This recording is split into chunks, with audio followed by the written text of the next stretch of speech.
Quack, quack, we're back. Yeah, and this is our second time trying to record this one. And It's cursed. yeah, a very cursed movie indeed.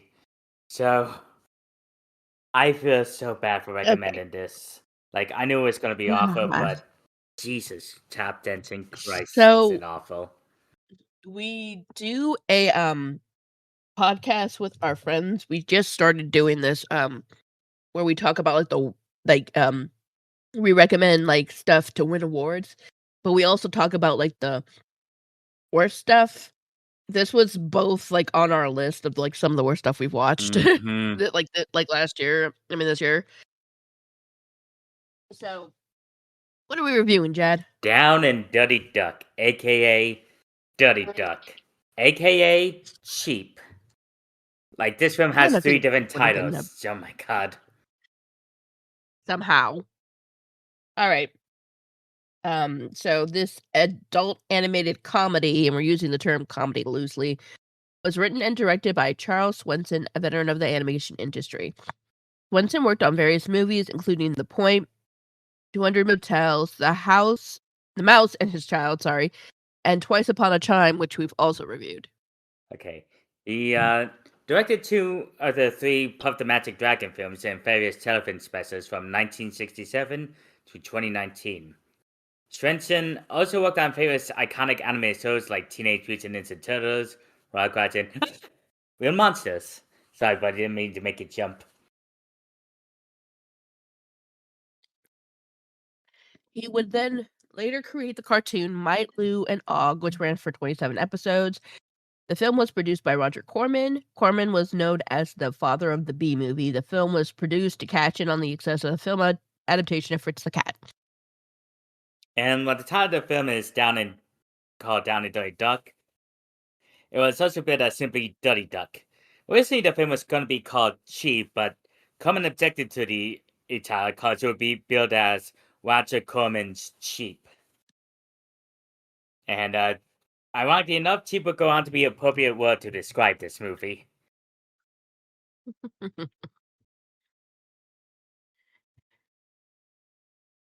Next one to you. Oh, next one's me as well. Oh crap. Okay. Mhm. The voice of the two main characters has also provided music for the film. Mark Fullman and Howard Kalin. The duo are best known as Flo and Eddie, and were once members of the pop band The Turtles.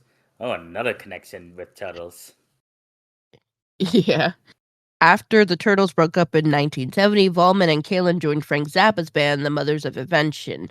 And then, unfortunately, Volman suffered from Lewy body dementia, and he passed away on September 5th, 2025. Let's see here. Despite their raunchy style, the duo worked with the Murakami Wolf Swenson animation company on both Strawberry Shortcake and the Care Bears. Oh wow, that is a really big leap in tone for this. Okay, the movie only cost $110,000, and Swenson claimed he created all the animation. And how low is that?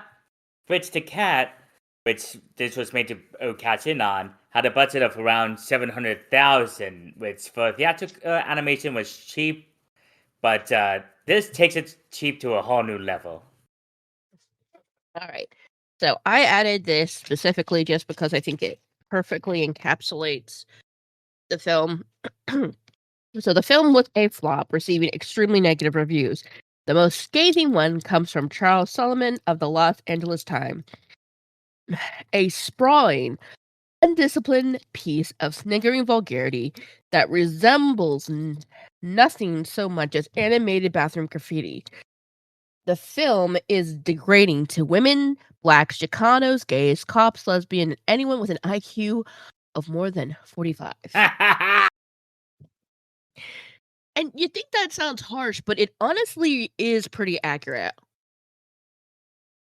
Yeah, Because yeah, sorry. somehow this feels like insulting to multiple groups. Like, originally when I like started watching it, I didn't really know what to expect, but it just got worse as it went on because see, like Whatever you do, don't read the So credits because there's a lot of slurs in it. yeah, so like the thing is also okay, we're gonna talk about this, but the character we're introduced to first is Willard. Okay, no, wait.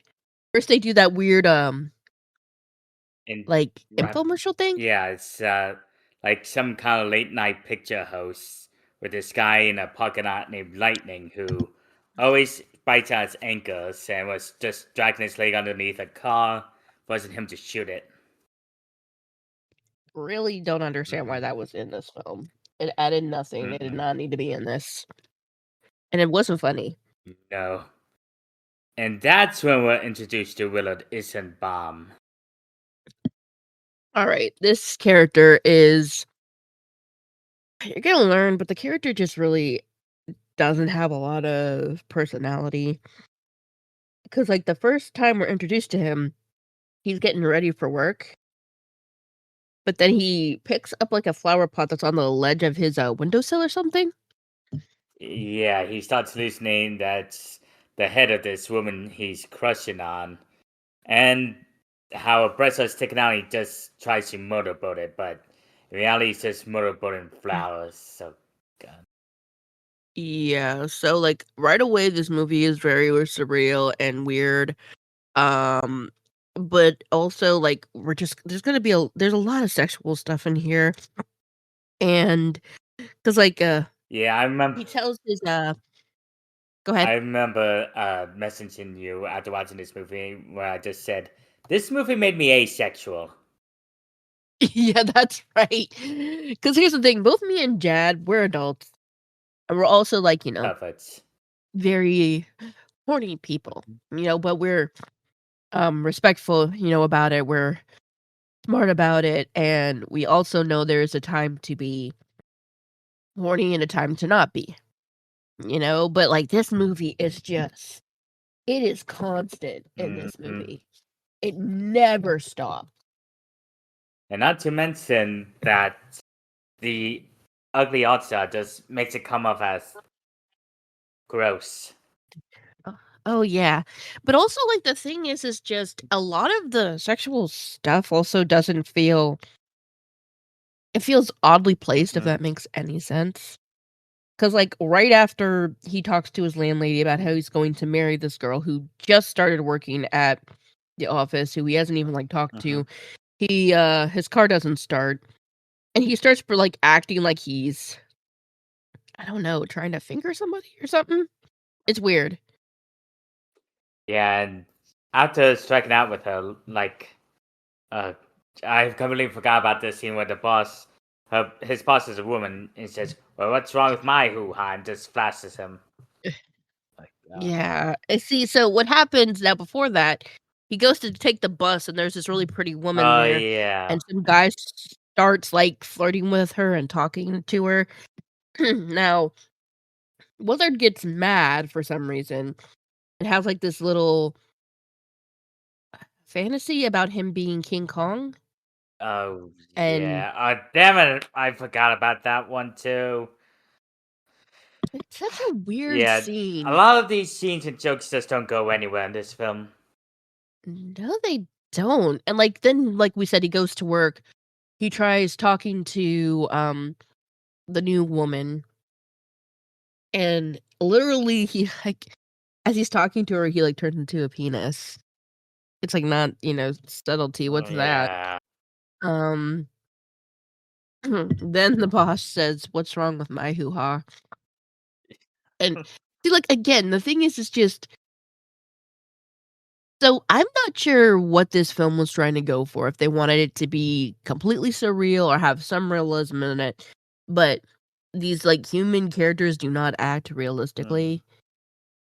'Cause, like, in real life, if a boss did that, she would be fired. And also, she's, like, not wearing any underwear, where it's like, why would you go to work with no underwear? That would be super uncomfortable. Um, then oh god, okay, so, we mentioned, like, 2 of the people who worked on this film, they're white. Mhm. So remember So, that, like, quote I said about how this is insulting to both Blacks and Chicanos? Well, mm, there is a Black character that shows up, and Imagine the most stereotypical black character to ever be created. And voiced by a white That is this character. guy. And it is so obvious. So we mentioned so when we reviewed Vince the Cat, there is a scene with like black coded characters.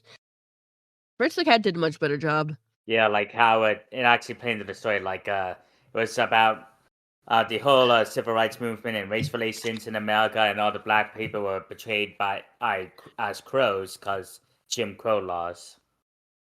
Yeah. Like Ralph Bakshi had a point Hmm. to make. And there's a scene where the character who was helping Fred dies, and that's a really poignant scene. And it's done much better.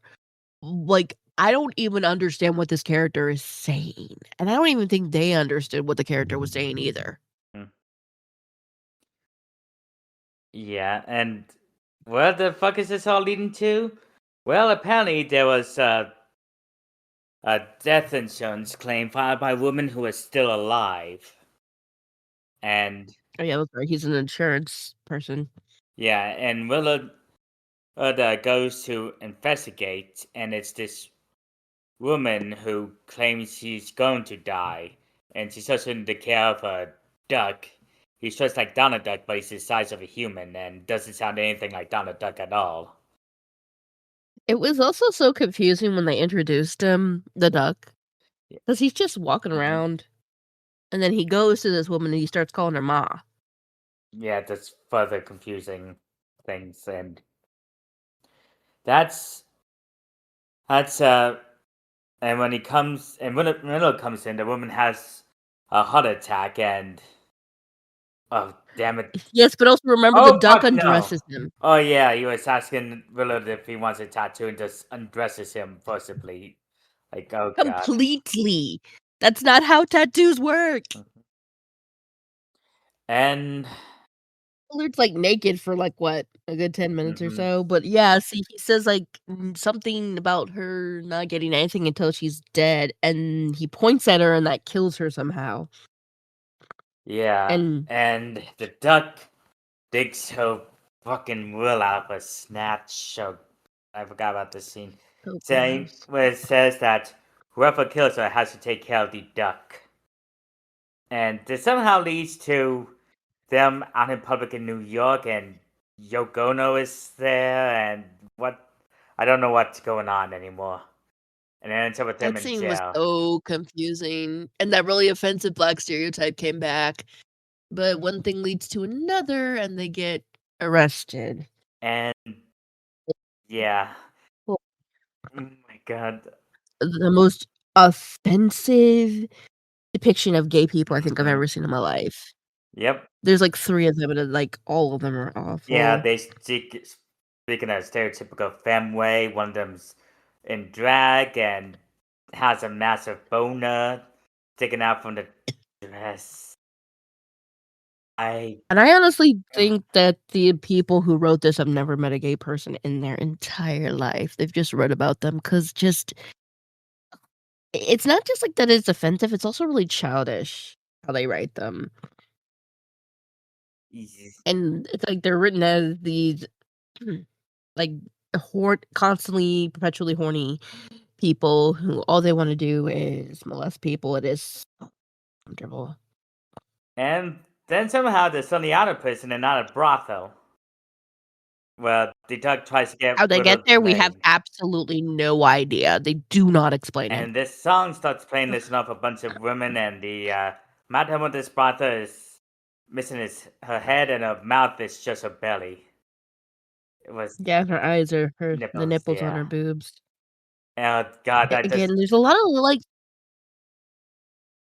so I think we have talked about this where surreal films are fine, but it has to, like, make sense within the world, you mhm. know?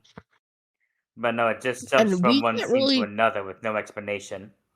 y yeah, and, like, we can't really tell what the plot is in this. There's a Mhm. lot of, like, really surreal films where they still have a plot, and like a story structure. But with this, they just seem to move on to the next scene super fast because we also don't really know why they got arrested in the Mm-mm. first place.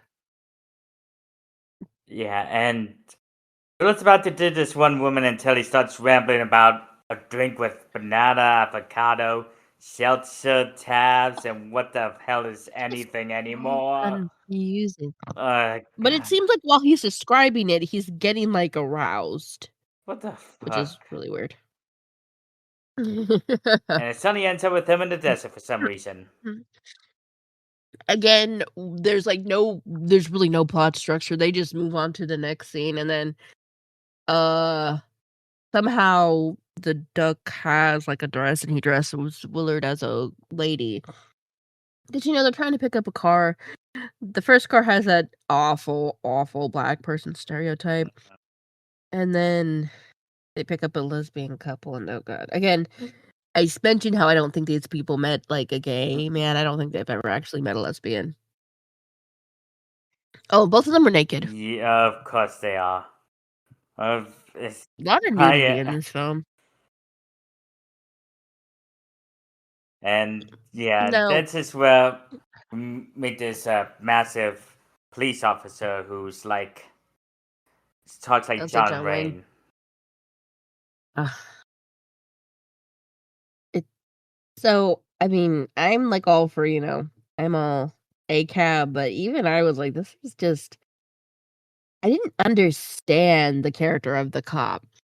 Now, okay, so, like, if you're trying to make a commentary on something, you have to be clever about it. Like, this is, so I just saw the second Wicked, movie, and the thing is that Wicked is based off a book that was inspired by The Wizard of Oz, and while I didn't like the book, I understood what the author was doing. They were making a commentary on, like, gay people and, like, the AIDS epidemic, the animals being treated the way they were sort of was a stand-in for that, and that works, but I don't know what they were trying to make a commentary on here with the cop.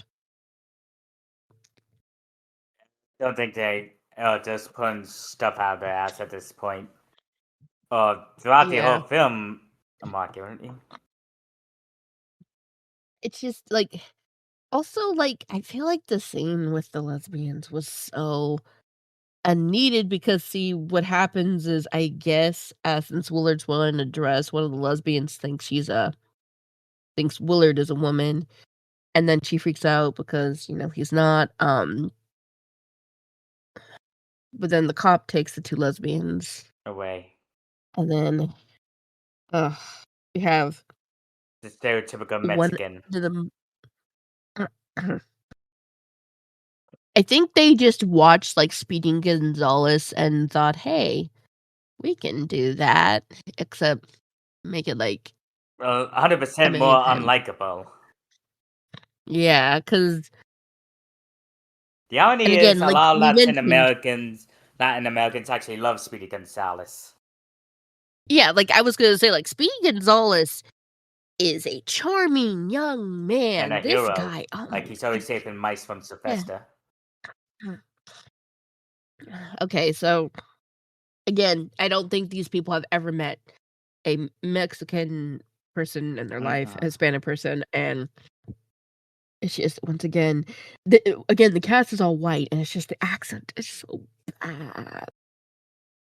And it's just another thing where this character doesn't add anything to the scene or the movie, and it's just it's so racist and uncomfortable.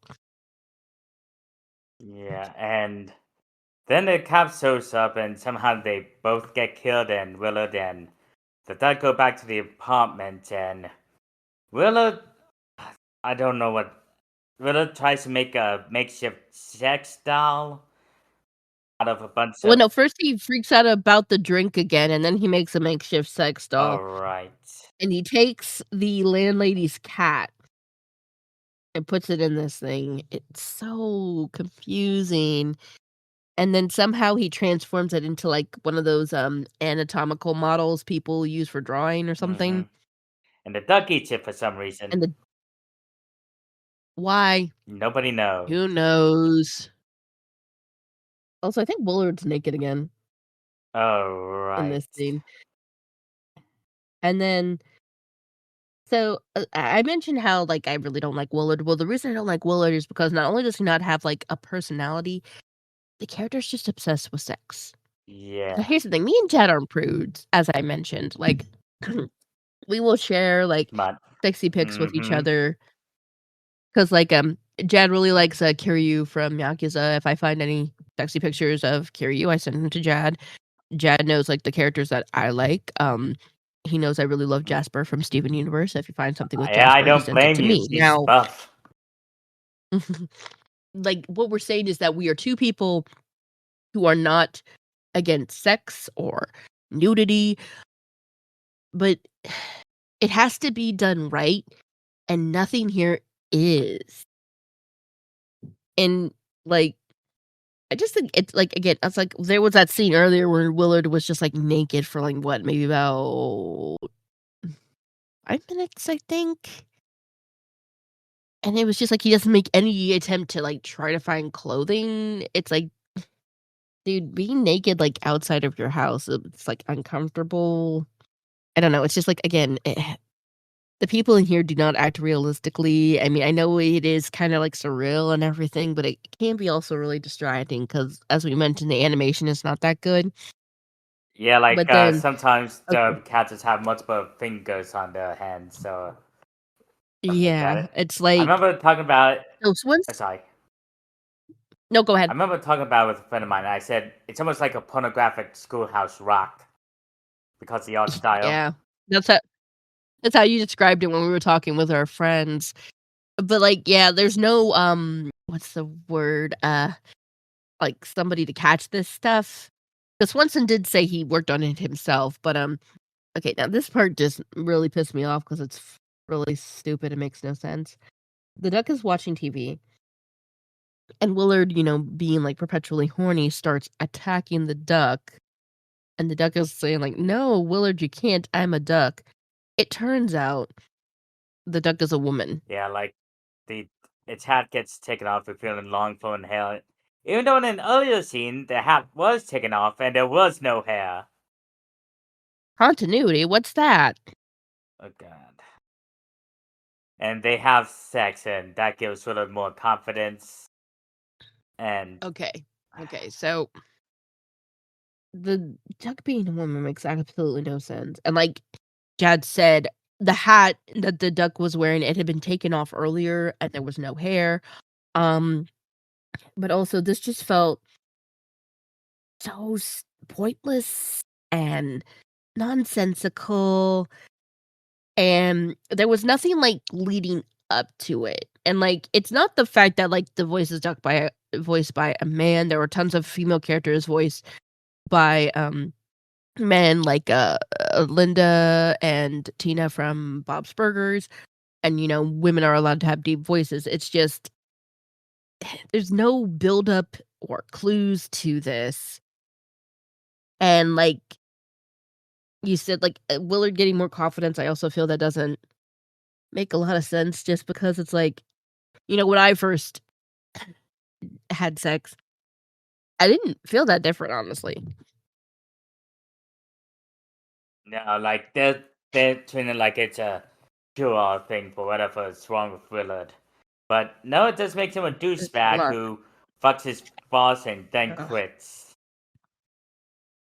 Literally, he goes in saying, like, he loves all the women there. He and the duck do this really weird, like, tap dancing scene, and then, like we said, he fucks his boss, tells the big boss he quits, and that's how the movie ends. Yeah, it just Ugh. ends there. God. So, this is an issue with a lot of adult stuff, a lot of animated stuff for adults, it comes off as very childish, and this this movie is so Juvenile. it is juvenile, it is offensive, It is also kind of boring too, and, like, the thing is I'm not sure of, like, what points they were trying to make. It feels like they were trying to make a bunch of points, but none of them stuck. Yeah, like they were just throwing everything at the wall to see what would stick. Like they thought they could be as raunchy and offensive as possible. It would be funny, but nope, nothing about it was funny. Mm-mm. I didn't laugh once. And, like, the guy who made, from the Los Angeles Times, he called this "an undisciplined piece of sniggering vulgarity." Yeah, that's the perfect way to, like, describe it just because it really feels like a bunch of teenage boys got together and made a movie. Because there's just it feels like they're laughing the entire time they're making this, thinking it's gonna be so funny, but it's not. And I'm also gonna be honest, like, I don't mind offensive humor, but the thing is you actually have to tell a joke. Like, South Park knows how to tell a joke. You know, Hmm. they'll do something gross, but there'll be sort of like a reasoning behind it. And it just there's nothing clever here. Like with Fritz the Cat, why I still don't love that movie. I understood what Wolfowski was doing, Yeah, and I feel like Fritz the Cat is a superior film in this context. definitely. Like it had, even if you didn't like the film, I do like the commentary about how turbulent life America was during that period. Like a lot Hmm. of crazy shit happened in the '60s. Yeah, it was historical context. I just with this, there's really nothing. The art, while it is, like, commendable that Swenson did it all himself, it's just so the thing about, like, an ugly art style or a sort of,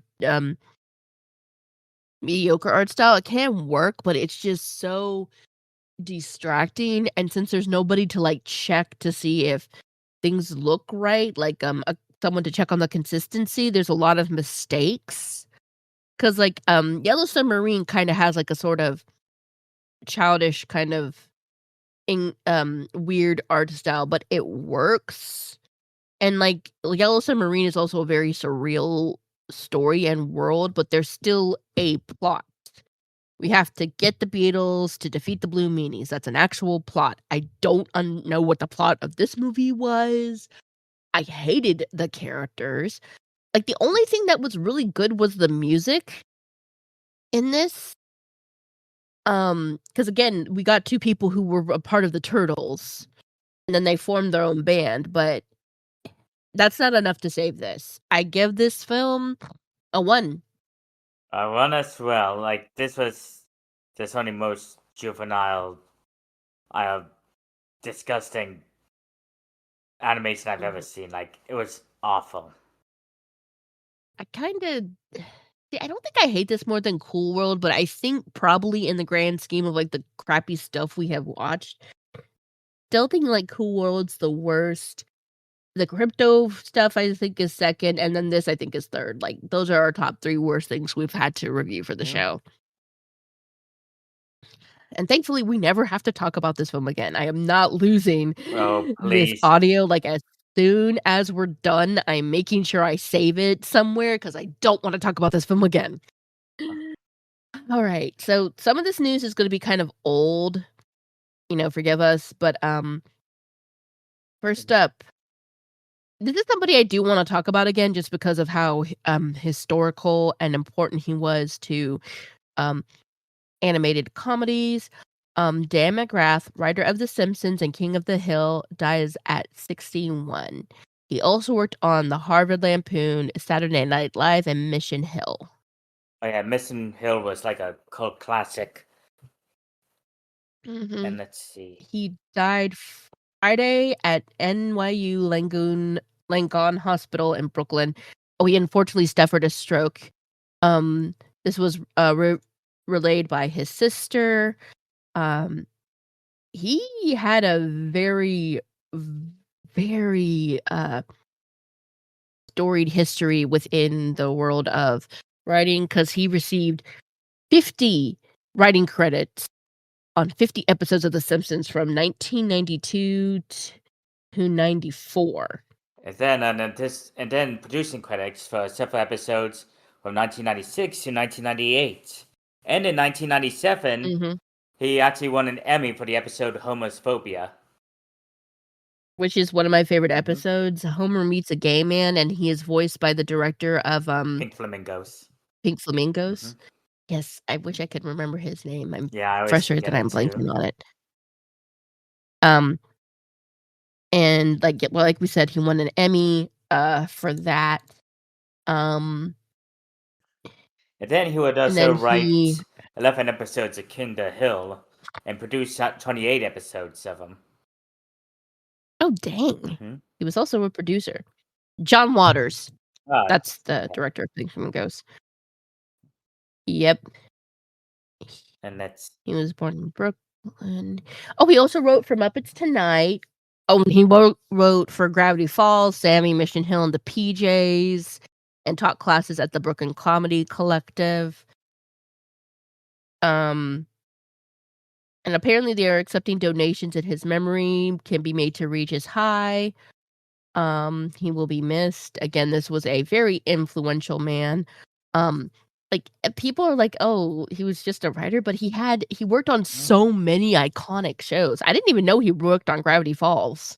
mm-hmm. That shows how talented he was. Mhm. So he's definitely gonna be missed. So let's see what else is here. Oh, this is gonna be oh yeah, this one. Trailer for Yeah, Good 'cause you Luck, added this Have one. Fun, and Don't Die. Coming So February this film looks 13th. really good. Can you describe what this film is about? Well, it's about a man from the future who talks to patrons at a LA diner uh, to make them unlikely recruits in a quest to save the world from an AI overlord. Yeah, in the future, everything is shit with VR and AI just taking over humanity. And already I am loving the anti-AI commentary, and it built itself as a thriller dark comedy directed by Gore Verbinski, best known as the director of The Ring, the Pirates of the Caribbean trilogy, and Rango, Mhm. And Rango won a, a comedy award. Academy Award and a BAFTA, so, and also I've noticed, like, I'm looking at his, filmography, he has a thing for, like, black comedies. He also did Mouse Hunt, um, and The Weatherman, and those are both black comedies. This is, like, being, billed as a black comedy, so I'm looking forward to it, and this is, like, his first film in 9 years. He's Wow. worked on, like, some, like, music videos, but that was it. The last film he made was A Cure for Wellness, and that was in 2016. So, I'm looking forward to this, Yes, best. and then okay, so I recently went like I said, I saw Wicked for Good, and there was a trailer for this, the Super Mario Galaxy movie, and excited for this. It looks Oh yeah, so like I'm pretty. surprised how cinematic it looks compared to Illumination's other films. Like there's a lot of detail in I the know. lighting and and does the cinematography. Like, people were really shocked, when they heard, like, Illumination was gonna do the first Mario movie, but then it's like everybody saw it, and it looked so pretty and cinematic, and so does this one. It is, being directed by the same people. I think it's Aaron, Horvath and Michael Jalelic. I hope I'm saying that name right. Um, but, we see, Bowser hanging out in, like, the little castle they made for Yeah, him, because but at then the we end of the movie, he also was supposed to eat that mini mushroom that shrunk him. mhm, but we also get an introduction to Bowser Jr., who is voiced by Benny Safdie. I hope I'm saying that name right. I'm so sorry, Benny. Um, and Brie Larson is gonna be Rosalina. I think, like, seeing Rosalina is what got me really, really Oh excited yes, he just looks because she looks beautiful. so badass. I know she looks so And beautiful, she's and she voiced looks by so another badass badass. blonde, Bria Lawson. Yep, Mhm. Stuck at haters. Yeah. Oh gosh, we gotta talk about this one. Yeah, I'm looking forward to this movie, and let's see what else. Not looking forward to the next Oh, one. teaser trailer for live action Moana. Yeah, I saw this Ugh, attached to Zootopia too. I saw a trailer for this too. I wanted to be excited for this because I love Moana and it has such great music, It but seems like a downgrade. it really does. Because Moana is like one of the prettiest like Disney films, and I have a feeling this is gonna be a shot for shot remake just because they Mhm, showed like as a trailer it showed clips from the movie and it mhm. like showed when like Moana was a little girl and the ocean like made contact with her and everything, but I don't know. Oh, the dislikes on this. Like, it has 132,000 dislikes against 46,000 likes. I'm not Yo. surprised. And hey, hey, they massacred him. Like, he looks so ugly. Ugh, why? Cause money and Disney has no ideas. Yeah, And let's see, who's next? Is it you or me? it's me. Hmm? So we got another trailer for The Search of SquarePants.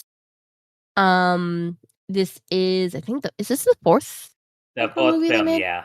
And it's directed by Derek Dryman, who was actually the creative director and co-developer of SpongeBob for its first three seasons, aka the Golden Era. Surprised I got him back. Huh? I'm surprised I got him back. Yeah, same here. Yeah, I think this might be the So, first SpongeBob movie without Steven Hillenburg involved, cause he died during production of the third movie. yeah, that's right. Um, so I'm probably like not gonna see this, and if I do, it's gonna be on like streaming or something. But I do really love the stylized like 3D because Mhm. it's been talked about that sometimes when a 2D character is put into 3D, it doesn't look as good. But I actually think this one looks pretty Yeah, it good. looks Like the expressive. Yeah. yes, Mhm. the characters also look like how they're supposed to. The animation like really pops. The colors are good. Um, so this okay. So the only thing is that so they do this a lot where they have a very popular artist come and make a song for the movie. You want to know who they chose for this? Who? Ice Spice, Random. the rapper. It feels very random, and it also just doesn't really suit her. She's not like known to be kid friendly. Yeah, that's. Yeah, I don't get that either. Really, such an odd choice. All right, so now we have. That's- This is still news because the Game Awards award nominees ceremony hasn't happened. are been announced for this year. And All right, okay. so we got Game of the Year, Claire Obscura, Expedition 33, Death Stranding 2 on the Beach, Donkey Kong Bonanza, Hades 2, Hollow Knight Silk Song, Kingdom Come Deliverance. Damn. I know John's gonna be rooting for Claire Obscura and Death Stranding Yeah, 2. fierce You're competition gonna though. probably it does. Like the competition is really stacked. You're gonna probably be cheering on Hades 2 because I know you love the Hades Oh franchise. yeah, like I am loving the second game, but to tell you the truth, I'm rooting for Donkey Kong Bonanza. Oh yeah, I really want to play that. I told you I saw Connor and Iron Mouse play it. Um, and you and John said it's really good, so I'm looking forward to playing it. So we got Best Art Direction, Claire Obscura, Death Stranding 2 on the Bees, Ghost of Yotai, Hades 2, Hollow Knight, Silk Song. From what I've seen, I think Claire Obscura might win.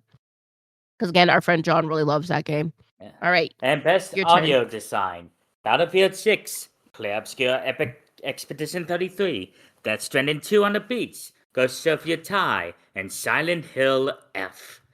And best game direction: the nominees are Clear Obscure Expedition 33, Death Stranding 2 on the Beach, Ghost of Your Tie, Hades 2, and Split Fiction.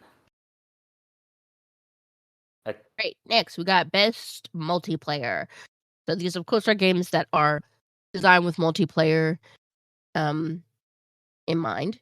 We got Arc Raiders, Battlefield 6, Elden Ring, Night Rain, Peak, Split Fiction, Best Narrative, and we have, once again, Clair Obscura, Death Stranding 2, Ghost of Utah, Kingdom Come, Deliverance 2, and Silent Hill X. And finally, best voice performance: Jennifer English from Clair Obscure Expedition 33, Ben Starr from Clair Obscure Expedition 33, Charlie Cox from Clair Obscure Expedition 33, and Erica Ishii from Ghost of Yatai, Troy Baker from Indiana Jones and the Great Circle, and Konachu Kato from Silent Hill F. And the system. It's my turn. Yeah, it's your turn. Then we got Best Score in Music. We have Clair Obscura, Death Stranding 2, Ghost of Utah, Hades 2, and Hollow Knight Silksong. We got Best Action, Battlefield 6, Doom, The Dark Ages, Hades 2, Ninja Gaiden 4, and Shinobi Art of Vengeance. And best action/adventure game: Death Stranding 2 on the Beach, Ghost of Yatai, Hollow Knight Silksong, Indiana Jones and the Great Circle, and Split Fiction. And best family game: Donkey Kong Bonanza, Lego Party, Lego Voyagers, Mario Kart World, Sonic Racing Crossroads, and Split Fiction. Now we have Best Fighting Game. I've never heard of this game. 2XKO, Capcom Fighting Collection 2, Fatal Fury, City of the Wolves, Mortal Kombat Legacy Collection, Virtua Fighter 5 Revo. Then we have Best Independent Game. These are games, of course, that are not created by like one of the main game studios. So we have Absolum, Ball Pit X, Blueprints, Clair Obscura yet again, Hades 2 yet again, and Hollow Knight Silksong yet again. And best mobile game: we got Destiny Rising, Persona 5, The Phantom X. I'm probably gonna butcher this one, so sorry. Yumamushumi, Pretty Derby, and Wuthering Waves. Best ongoing game, aka a game that's still in development, like a live service or stuff like that. Final Fantasy 4, or online game, I should say. Final Fantasy 14, Dawn Trail, Fortnite 2, Helldivers 2, Marvel Rivals, and No Man's Sky. All right. Next, we got Best RPG. Those are our role-playing games, the ones that kind of take a while and have like, a bunch of characters in your group. We got Avowed, Clair Obscura, Kingdom Come, Monster Hunter Wilds, and Outer Worlds 2. I saw my friend play Outer Worlds 2 and it looks really good. Next, we have Best Sports/Racing Game. EA Sports FC 26, F1 25, Mario Kart World, Rematch, and Sonic's Racing Crossworlds. And we got best strategy/simulation game: Civilization 7, Final Fantasy Tactics, The Ephelis Chronicles, Jurassic World Evolution 3, The Alters, Tempest Rising, and 2 Point Museum. And best VR/AR game, AR being augmented reality: Alien Rogue Incursion, Arcanage, Deadpool VR, Ghost Town, and The Midnight Walk. I think I have the Midnight Walk on my wish list. Okay, so we got Best Adaptation. This is media based off a video game, be it like a movie, television show. We have the Minecraft movie, Devil May Cry, Splinter Cell, Death Watch, The Last of Us Season 2, and Until Dawn. The only one of these I think I've seen this year has been the Minecraft movie. Have you seen any of these? No, no, no, no. Yeah, I'm surprised about that. And best Oh, okay. So I was looking up the Splinter Cell one. It's an adult animated espionage television series that was based off the Splinter Cell video game. Okay. I was just curious about that. okay, and best community support. Baldur's Gate 3, Final Fantasy 14, Fortnite, Helldivers 2, and No Man's Sky. And best debut indie game, as in aka the first game made by this independent studio. Excuse me. Okay. Blueprints, Play Obscure Expedition 33. This plate. No, this pelot. Dispatch and Mega Bonk. It's stacked this year. Mm. Innovation and accessibility. Assassin's Creed Shadows, Atomfall, Doom: The Dark Ages, EA Sports FC 26, and South of Midnight. I'm not exactly sure what innovation of inaccessibility means. Means it has features to make the game more accessible for people who are disabled or stuff like that. Okay. So then we have games for impact, and these are games that focus on like marginalized groups. We have Consume Me, Despelot. Really hope I'm saying that right. Lost Records, Bloom and Rage, South of Midnight, and Wanderstop. Best esports game: Counter-Strike 2, Dota 2, League of Legends, Mobile Legends Bang Bang, and Valorant. And best esports athlete. Oh, I don't know any of these people. Brock, Yeah, Chaffee, guys, we're sorry. We're not esports people. Sakin, Kakeru, Menard, and Saiwu. Okay. Now we have best esports teams. From what I'm understanding, like when it comes to esports, it's kind of like, real sports too. Um, you can have teams. You don't have to be by yourself. So we got Gen G from League of Legends, NRG from Valorant, Team Falcons from Dota 2, Team Liquid PH from Mobile Legends Bang Bang, and Team Vitality from Counter-Strike 2.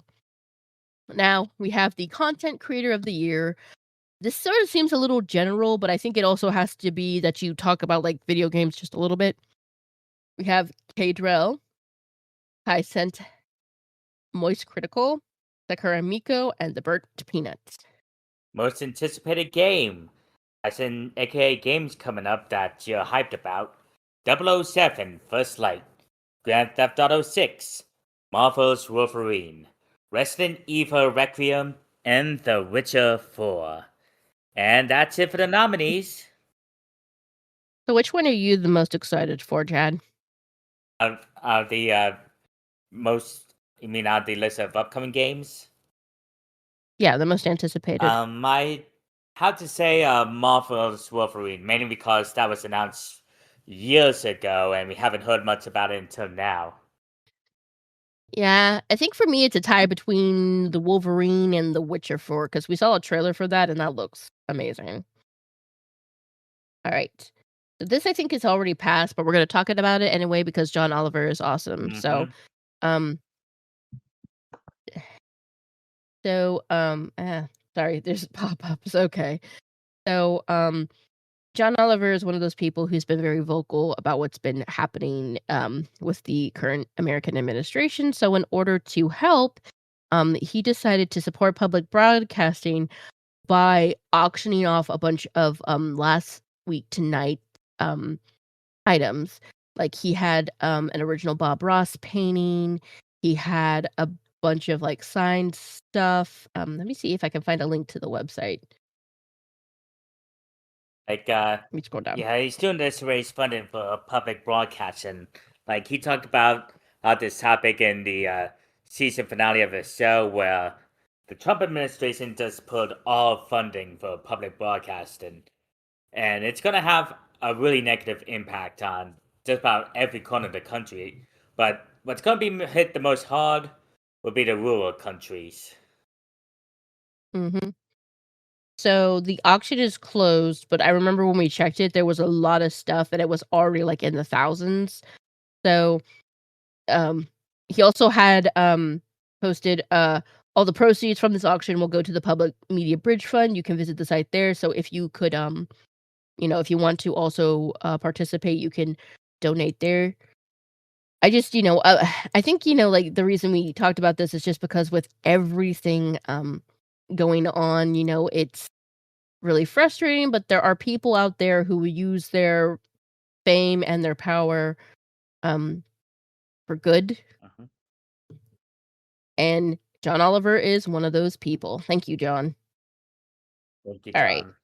you got this one. Okay, let's see here. First look at the Legend of Zelda movie. Oh yeah, I forgot about this. Like it's even revealing who's playing Lincoln Zelda. Let's see. Bo Braxton and Benjamin Evan Ainsworth will be playing Zelda Yeah. and Link respectively. And Link's dressed in his familiar green tunic, while Zelda, it looks like they're going with Breath of the Wild with her. Mhm. So Benjamin is an English actor, and he seems to be more of like an upcoming actor. The first like big thing he was in, I think, was the Haunting of Bly Manor. He started out mostly in television. Like his first role was something called Emmerdale, and then he got cast in The Haunting of Bly Manor, which probably made him super famous because that is a very, very popular miniseries on Netflix. And then he starred in a few like Disney movies. Legend of Zelda is gonna probably be like his like the big movie that he's gonna be in, because everything else was very, I think, like, on streaming. Yeah, and it's And let's see, he made his television debut in the soap opera Emmendale, and then he also performed a production of Priscilla, Queen of the Desert on the Norwegian epic cruise liner. Now, I think Bro Bragson is also British. The reason I'm searching this is just these are 2 actors I have no reference for, and I wanna make sure I am yeah, I'm doing my due surprised they diligence. went But with yep, smaller English actor. actors for this. But That might have been the yeah, best idea, definitely. to be honest. 'Cause I think they did have, like, auditions, so that meant that, like, these 2 are the best instead of, like, going for, big names. Okay, so it seems like she got her start in a Italian drama film called Hidden Love. Um, yeah. Then 3 decades a decade later, she made her television debut in Three Girls. That was followed by, a bunch of anthologies, mostly, like, on the BBC and the CBBC. Um, she returned to film for a, Final Fantasy film, Oh, where wow. she did a motion capture performance. Okay. Like, I think what she's most known for is her role in the show Renegade Nell, on Disney Plus. So this is, I think, her 5th film credit? Yeah. It seems like she mostly did television and stage stuff Hmm. beforehand. I'm gonna say, while I kinda wish they had animated this does look really good. Me and Jad think like, we don't have any, proof of this, but we think this might be being filmed in New Zealand just 'cause it kinda reminds us of, The Hobbit, like, Yeah, the background. yeah. Like I'm guessing they're gonna take a page out of Breath of the Wild. Like it makes sense that they would I do think like a you never like like a big like they set in this works for Breath of the Mhm. Wild's type of Zelda adaptation. Alrighty. And I think the next one is you. Okay, so I'm glad this one is me 'cause, for those of you who don't know, I like to collect things, and I really, really love blind boxes. And I'm one of the people who actually like Labubus. I think they're cute. However, I do not think people should be trying to kill other people over the boo-boos.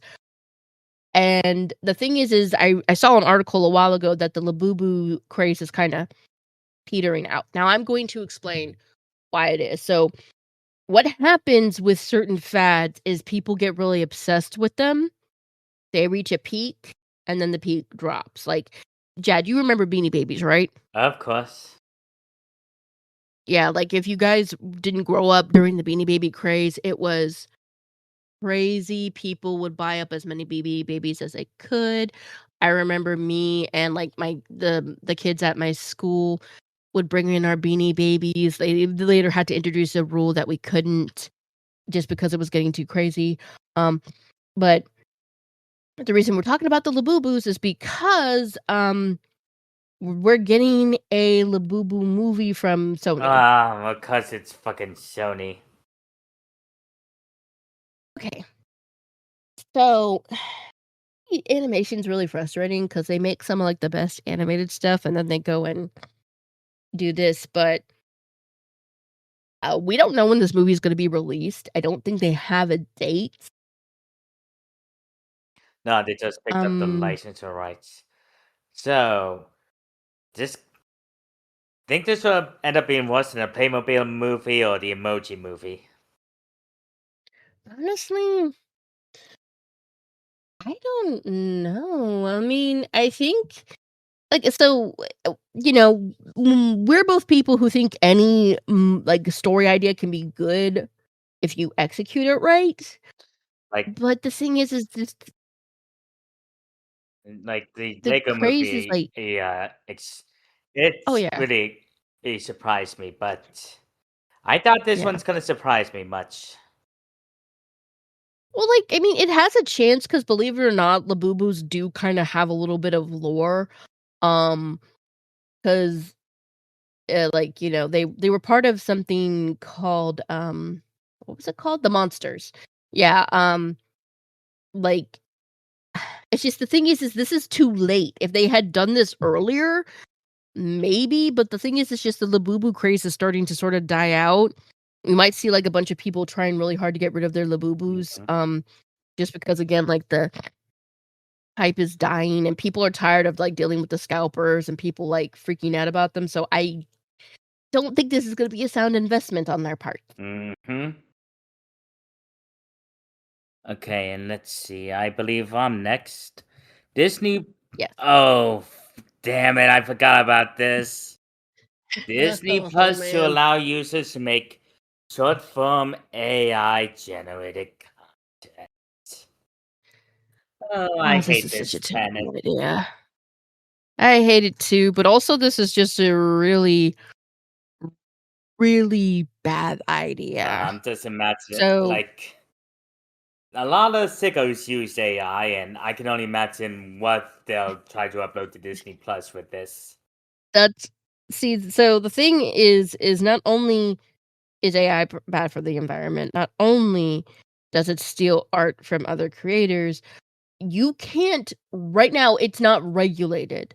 You cannot tell people what they can and can't make with AI. And I a while ago saw a story of a woman who uploaded like I think a video or something of herself to an AI platform.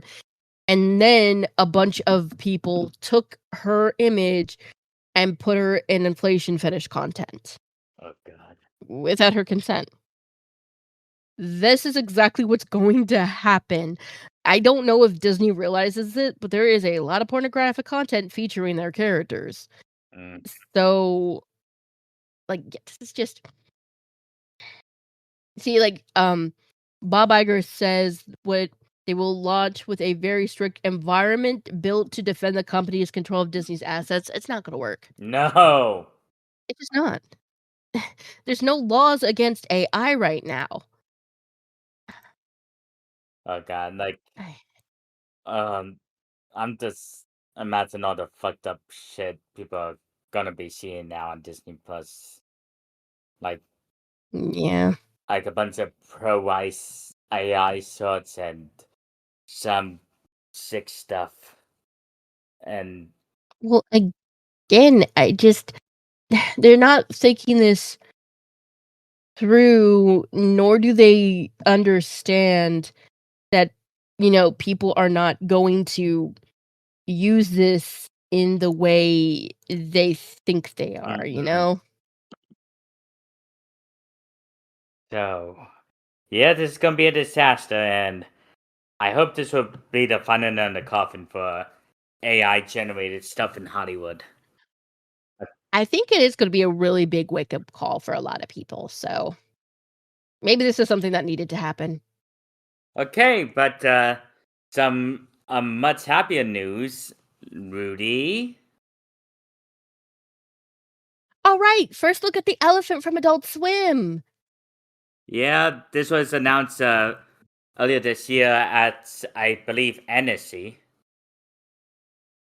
and this is a collaboration between four modern legends in animation: Penn Ward, Ian Jones Quarterly, Rebecca Sugar, and Patrick McHale. Now, Rebecca Sugar, she's best known as the creator of Steven Universe, which she co-developed with her lifelong love of Ian Jones Quarterly. And Ian Jones Quarterly would also go on to create OKKO, and Pendleton Wood, you're most likely best known as creator of Adventure Time and Bravest Warriors. While Patrick McHale created Over the Golden Wall, the Academy Award, or no, wait, Emmy Award winning and miniseries for Cartoon Network. And basically, it's a three-act structure where none of the teams knew what the other one was doing at all. Rudy? So, Okay. they're sorta like, what's the word? Isolated, Mhm. so, like, they can't figure out what the other people are doing, but it's, like, connected via some sort of, what's the word I'm looking for? Uh, I think somebody, like, has, like, a basic plot and, like, tells them but doesn't tell them the whole thing. Mhm. This is gonna be, like, released on Adult Swim, and then the next day it's gonna be on HBO Max, Mhm. so I am really looking forward to this. I cannot wait to watch it. Yeah, same here. And let's see. Okay, let's see. And now you see me three debuts to number one at the box office. How and why? Yeah. We didn't even realize that this had come out, but at the time, there really wasn't, I think, a lot out Mm. in the theaters, so it's kinda not, I mean, it's not that surprising, I guess, just, I don't think we even, like, realized, I think how popular are these that, movies? yeah, Like 'cause how? I don't think I've even seen the first No, 2. I never seen any of them. I heard the second one was not that great.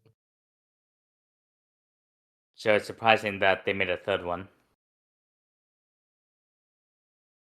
So let's Eh, see I guess here. it was popular enough. And I believe you got the next one.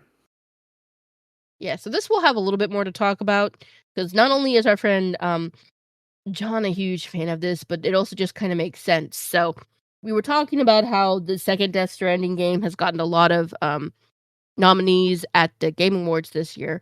Well, Hideo Kojima, the man who created the game and who was also known for creating the Metal Gear Solid franchise, is going to be working as an executive producer on a Death Stranding anime called Isolation. And what's shocking is come to Disney Plus.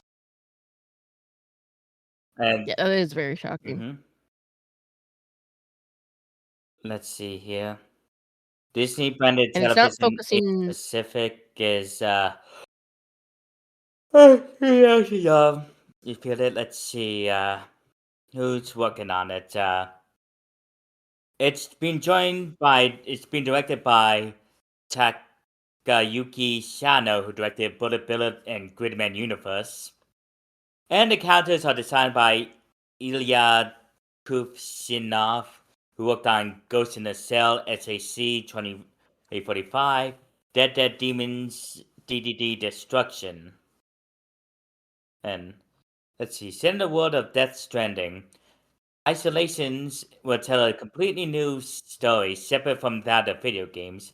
The upcoming series will follow a young man and woman as they set out on an adventure, and it's going to be hand drawn on with E&H Production handling the animation. They worked on Ninja Kamui and Red Cat Ramen, and haven't heard of either of those.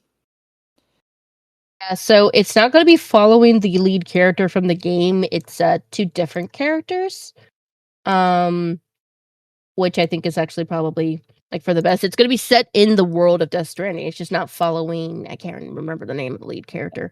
And this is the second time Disney Plus is collaborating with Kojima, as they previously worked with him for the 2023 documentary Hideo Kojima Connecting Worlds. And Yeah, so I have faith in this just because Kojima's going to be, involved. oh yeah, like I So, remember he kept turning down offers to turn Metal Gear Solid into a movie unless he was involved. yeah, which makes sense. I think he's kind of doing what Oda of One Piece is doing. And let's see. Oh, you're Um, probably excited about this. oh yeah, that's right. So Jad hasn't read Chainsaw Man yet or seen the anime yet, but I am an avid manga reader, and well, Chainsaw Man was #1 on Bookscan's adult graphic novel list. So hang on. So Sorry, there's a this is pop-up. a really big Um, deal. it is a big deal because I've talked about this a lot, but I'm both shocked and happy that anime and manga have become more mainstream because when I was little, it was so hard to find anime. Mm-hmm. Like we only had a few anime dubs. A lot of them were not that good. Some of them were like they kind of were trying to get on whatever they could get their hands on. Finding manga was easier, but there wasn't that much variety. So the fact that a manga is #1 on a, like a bestseller list is kind of a big deal. Um, it's becoming easier to get. Like a lot of people are like, "Oh, it's not special anymore," or whatever. But it's like, guys, the more popular it is, the more we get, the more Yeah. variety we get. It was like a struggle also to get anything like from Japan easily. You would have to pay a lot in oh, what is it called? Um, um, um, um, shipping. Like the shipping would cost like more than the item. Yeah. That's So, how bad it used to be. and not to mention that So it's a just lot of the anime movies are debuting to #1 at the box office. Like that Demon Slayer's oh yeah, movie made a lot of bank. it did. Like I think it And goes over the 700 million worldwide. yeah, and the what is it called? The Chainsaw Man movie Chainsaw Man, yeah. also did, yeah, really, really well. So again, I'm very happy about this just because, like I said, it was super hard to get any anime and manga or like anything from Japan in general because back in the day it was just kind of not, I guess it wasn't seen as like profitable, but now it is, but also like having anime movies doing this well um also sort of means like, hey, animation is profitable, and animation's been sort of struggling because Hollywood has not treated it with the same respect it does like its live action counterparts. Yeah, so hopefully this means more respect for anime and animation for a mature audience in the future, but I'm not gonna hold my breath, considering how Hollywood never learns. It takes him an extremely long time to learn. Uh, Okay, time for recommendations. Do you mind if I go first? Go ahead. All right, so I am recommending a YouTube channel called Spilled Ink. So there are two artists that I have been watching on YouTube for an extremely long time. Their names are Emma Richu and Ditus. And a while back, they decided to make a joint YouTube channel. Because well, they're both dating, but also they both wanted to work on not just digital art, but like physical art. And what they do is they'll use like a medium they're not used to. They will do some drawing challenges, like a draw yourself in a specific anime style. Um, they also will have guests on who work like in a certain medium or like work in the industry. Like they had a Copic um artist, so an artist who used Copic markers, and they ask all these questions, and it's really interesting. I love watching people create stuff, and I love like them learning along with these, you know, um, other artists. And sometimes they'll just sort of have like it's like, hey, we're gonna draw some characters from our favorite farming games, or we went to the zoo with our sketchbooks, and here's some pictures.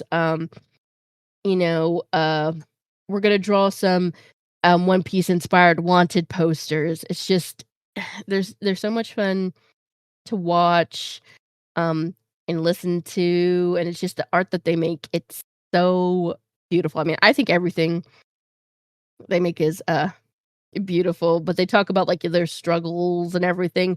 And that's one of the reasons I also think I like it, is because they've been on YouTube for years, but they talk about how they do sometimes still struggle with certain things like hands or drawing horses. I will post a link to their YouTube channel when I post this on Blue Sky. And then this was back in November, but I finally saw James Gunn's Superman and I loved it. It was Yay! so good. It's been the best Superman movie in an extremely long time. And, I think the casting was chef kiss. Nicholas Hoult as Luther was absolutely Oh amazing. yeah, he was an Um, amazing villain. yes, I really loved Crypto, of course.